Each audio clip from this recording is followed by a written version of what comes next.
Fala galera, TM News na área, TM News com muita informação para a gente falar aqui de Vasco, falar de tudo que está acontecendo no nosso Vascão. Mas antes, deixa o like, se inscreve no canal que isso ajuda muito a gente a continuar crescendo aqui no YouTube. E compartilha, quem puder, compartilha aí a nossa live, o nosso vídeo. Hoje, 6h30, tem live também e eu te espero aqui ao vivo para a gente falar de Vasco. Bom, Ryan pode estar saindo, agora é oficial, tem proposta. Ontem tivemos o primeiro jogo da final da Copa do Brasil. Pedrinho é muito elogiado pelo elenco, então a gente tem bastante assunto, tá? Eu vou detalhar, inclusive, estou olhando aqui, vou detalhar a proposta que o Botafogo não, o John Textor fez ao Ryan, tá? E na matéria da Emanuele Ribeiro, também, do nosso GE, também detalha algumas coisas bem bacanas. Eu, particularmente, não venderia, principalmente por esse valor, tá? Mas tem algumas coisas aí que podem ajudar o Vasco. Então, vamos ficar de olho aí no que pode acontecer nesses próximos dias, que o Ryan pode sim sair do Vasco. Então, já deixa o like, se inscreve no canal e bora falar de Vasco. Bom, antes de tudo, vamos falar do primeiro jogo da final da Copa do Brasil? Porque que coisa, né? O Vasco passando aí por um momento caótico, o Vasco passando por um momento turbulento, chegou a uma semifinal de Copa do Brasil, aonde o time que nos eliminou não fez nada praticamente. No segundo tempo, um cria do Vasco teve que ir lá e resolver a parada. Então, realmente, o Atlético Mineiro não poderia ter passado. Era um time que o Vasco tinha que ter vencido. Era um time que o Vasco tinha que ter ganho, tinha que ter passado. E ontem a gente viu por quê. O jogo do Atlético contra o Flamengo foi praticamente idêntico. A formação, tudo que foi contra o Vasco. Só que o Flamengo soube aproveitar as chances que o Atlético deu. Já o Vasco perdeu. E o Hulk, como eu falei, é um baita do pipoqueiro, só contra o Vasco que ele chutou e fez aquele gol. Mas bola para frente. Ano que vem tem mais, ano que vem a gente tem capacidade de estar em uma Sul-Americana, em uma pré-Libertadores. E por que não chegar ao título? É diferente a competição, é diferente a estratégia. Falando nisso, o Vasco tem 8 jogadores emprestados com retorno previsto. Detalhe, Orelhano não volta mais. O Cincinnati FC já acenou com a proposta e vai querer ficar com o jogador para a próxima temporada. Então, o Orelhano, assim como o Capasso, não devem voltar. E o Vasco tem aí alguns jogadores, por exemplo, o goleiro João Pedro Lete, emprestado ao América Mineiro até o fim do ano que vem, tem contrato com o Vasco até 2027. O atacante Cleiton, que está no Rio Ave de Portugal, tem um contrato até junho do ano que vem, e o seu vínculo com o Vasco termina em dezembro de 2028, com aquela renovação automática, tá? Há outros 4 jogadores emprestados que não vão retornar agora. Os goleiros House e Cadu, cedidos à Vila Nova e Portuguesa do Rio de Janeiro, terão um vínculo com o Vasco encerrados nesse ano, provavelmente, e deixarão o clube.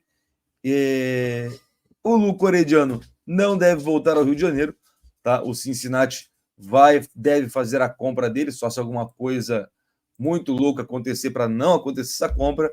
Além disso, o Capasso tem emprestado ao Olímpia, o contrato dele termina no final do ano que vem, ele é titular hoje no Olímpia, há o interesse do clube em permanecer com ele, e a imprensa paraguaia já noticiou que uma dívida do Vasco com o Olímpia pode facilitar isso.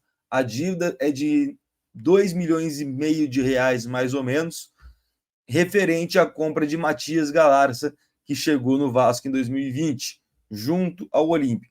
Então, nesse ano, o volante foi vendido ao Talleres da Argentina, mas eles podem usar essa dívida para adquirir de uma vez por todas o Capasso. Uma joia da base volta, lateral esquerdo de 22 anos, o Riquelme, está hoje no Sport, jogando na segunda divisão, está emprestado até o final do ano, não se firmou lá no clube pernambucano, teve chances como titular no início da temporada, mas perdeu espaço e soma apenas 14 jogos pelo Leão. O contrato dele com o Vasco até o meio do ano de 2026. É um menino promissor, mas ali a nossa lateral esquerda eu acho que já não cabe mais. Eu gostava muito dele ultimamente, não vejo mais tanto futuro. Diferente desse, Cauã Barros, empréstimo do volante vai com Manaus, vai terminar no dia 5 de dezembro, é titular na Série B, tem 31 jogos pelo Amazonas na temporada, 2 gols, uma assistência e tem muito futuro pela frente. De Luca também pode estar voltando, é titular lá no Ceará na Série B, não teve muitas chances aqui, até pelas lesões que teve, e o retorno dele está previsto até o final, após o final da Série B. O volante Zé Gabriel também pode voltar, tem 13 jogos no Curitiba até o momento, seu vínculo termina no final do ano também. Não tem conversas entre Curitiba e Zé Gabriel sobre o futuro, e ele tem contrato até o final do ano que vem. Figueiredo vai voltar, a certeza. Esse é o Curitiba que ver longe, não está bem na temporada, não foi bem. E o Serginho também pode voltar ao Vasco no final da temporada. O atacante tem só 3 jogos pelo clube de Santa Catarina, no Criciúma, e todos entrando no final do segundo tempo. O vínculo de empréstimo terminando no dia 31 de dezembro, e o mais provável é que ele retorne com o Vasco, onde ele tem contrato até o final do ano que vem. Alguns jogadores aí a gente poderia realmente ter se despedido já. E vamos falar de Ryan? Tá, vamos falar de Ryan.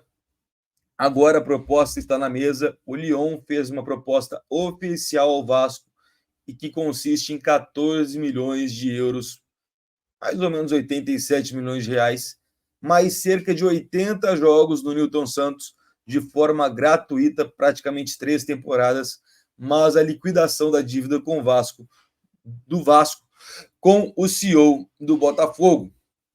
Uma cartada muito boa do John Textor, ele é um cara muito inteligente, ele sabe negociar, sabe jogar com o que tem.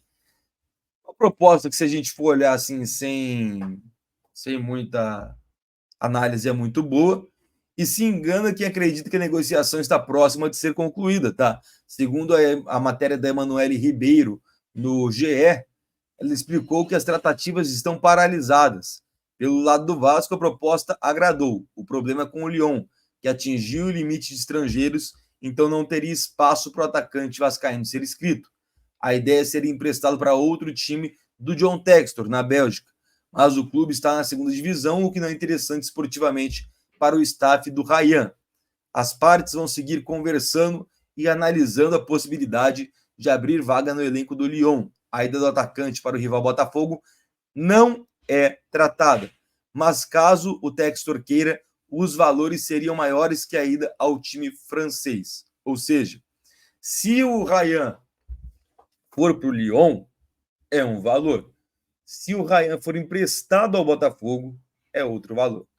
Então o Ryan não poderia ir para o Botafogo. O Vasco está se prevenindo quanto a isso. Além de tudo, né, tem aquela quitação da dívida de aluguel do Vasco com o Newton Santos. O grupo Eagle do Botafogo faz tempo que quer o atacante.